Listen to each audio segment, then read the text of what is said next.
Welcome to The Road. This is a weekly podcast of All Saints Lutheran Church. I'm your host, John Pedersen, and I serve as pastor. Each week, we reflect on faith, life, and navigating the road ahead. The language of journey is common when we think about life. It has its joys and challenges along the way, and we all need a little encouragement and guidance at times to keep us going.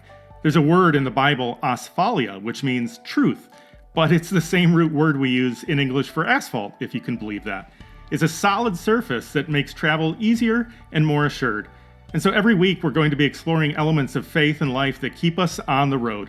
Faith isn't about living a perfect life. It's about finding our way, getting through rough spots, but seeking out those great vistas too. You can find my weekly message here, but you'll also find special conversations with guests who have insights on things like wellness, parenting, and living with unique purpose. If you appreciate this podcast, remember to subscribe where possible and share it with a friend. Here's this week's message. Well, what are the most important principles and values that you want to pass on? If you have kids, what is it you want them to learn and embody throughout their lives? There are many life lessons and virtues you can emphasize: respect for others, honesty, compassion, humility, patience. But almost every parent at one point or another talks to their kids about the importance of hard work. When I was a kid, we didn't have it so easy. I used to walk uphill both ways to school. But somebody else did too, huh? Okay. But seriously, most of us do have stories of how we've had to put in extra effort, whether it was to simply get by during difficult times or to achieve some success. We talk about hard work in terms of being diligent and dutiful. It requires perseverance, personal sacrifice, discipline, self-motivation, responsibility. It's about going the extra mile. Those are just some of the ways we talk about hard work. What are the stories that you like to recall with family or friends as you think about some of the most challenging times in your own life? My son is getting ready for his first year of college. I've told my kids that when I was in college, I stayed up past midnight on many occasions to complete papers and assignments, and I was on the editorial staff of the weekly student newspaper my last 2 years, and once a week, I stayed up all night to get the paper produced. I usually got back to my dorm room at 5 or 6 in the morning, sometimes later than that even, I recall. My senior year, I stayed up half the night, a second night each week in addition to that. That was on top of my classes. I loved working on the newspaper, but I have to say I'm not sure I would do that over again.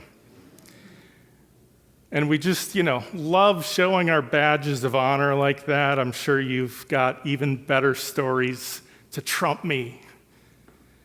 Hold all of that in mind, though, as you hear the words of Martha from our story today. Lord, do you not care that my sister has left me to do all the work by myself? Tell her then to help me. Mary and Martha are hosting Jesus in their home. Martha is the one who ends up doing all of the work. Sound familiar? Are you the one who ends up doing most of the work? To our eyes, Martha is the responsible one, the hard worker. So it's a surprise when we hear Jesus respond, Martha, Martha, you are worried and distracted by many things. There is need of only one thing. Mary has chosen the better part, which will not be taken away from her. I have to admit, I've not always liked Jesus' response here. I'm always just a bit irked by it. I figure Luke must have taken bad notes on this. He got it mixed up in his head. Jesus must have praised Martha and got on Mary's case and told her to get to work and help her sister out,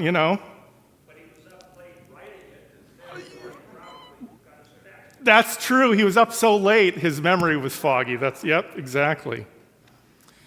So,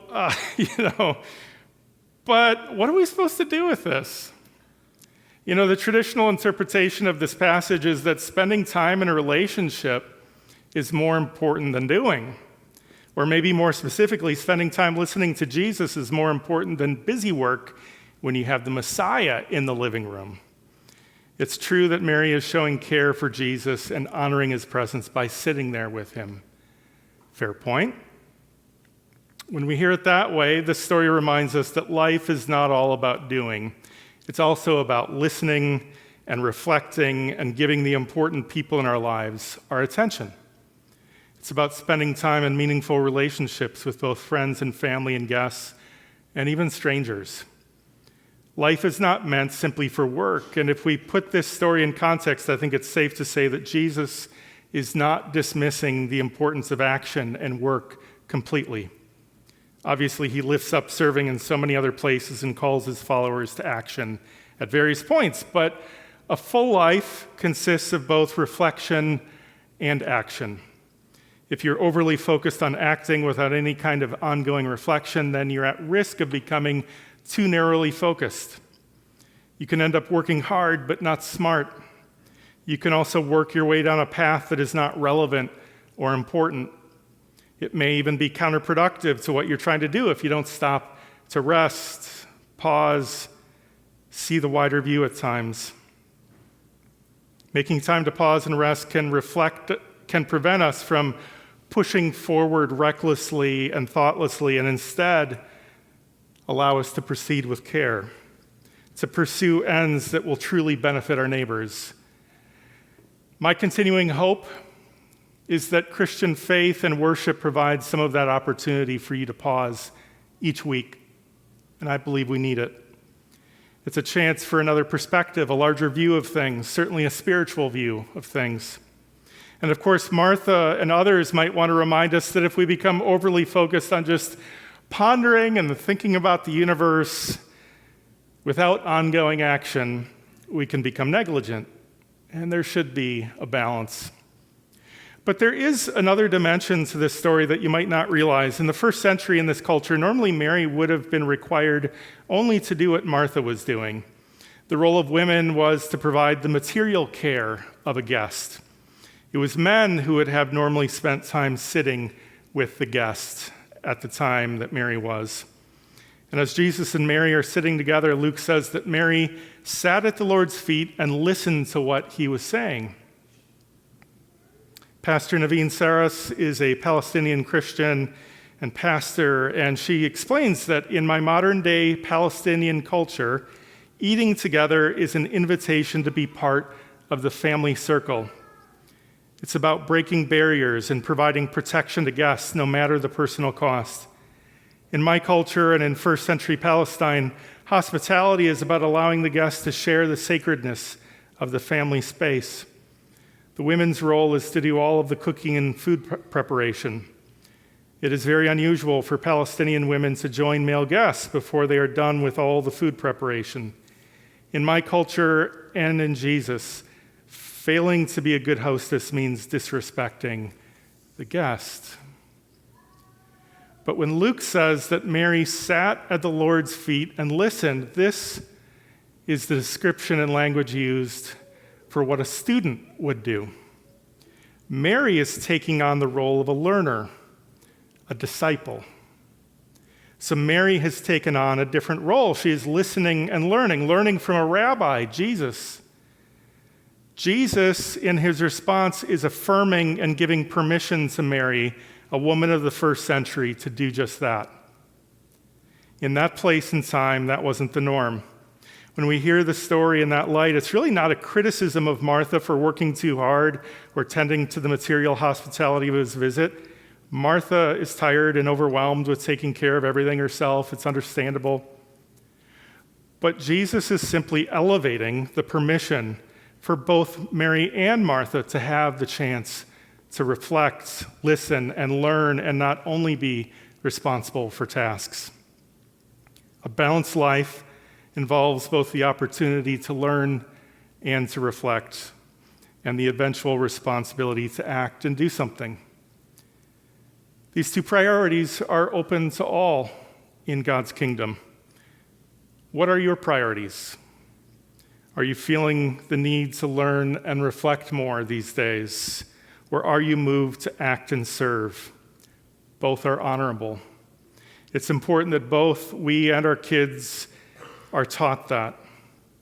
Action and work is best when it's founded on thoughtful insights and perspective. Faith provides us with an ongoing source of perspective at a time when, we need to be able to apply broader principles to new circumstances.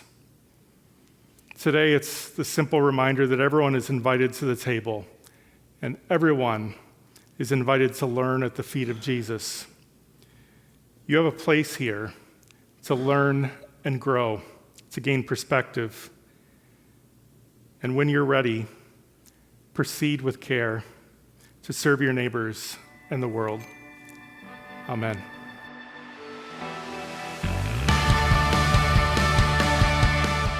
That's this week's message. You don't have to navigate the road ahead alone. You can join with others at All Saints. Visit allsaintsmtka.org for more information. Have a great week.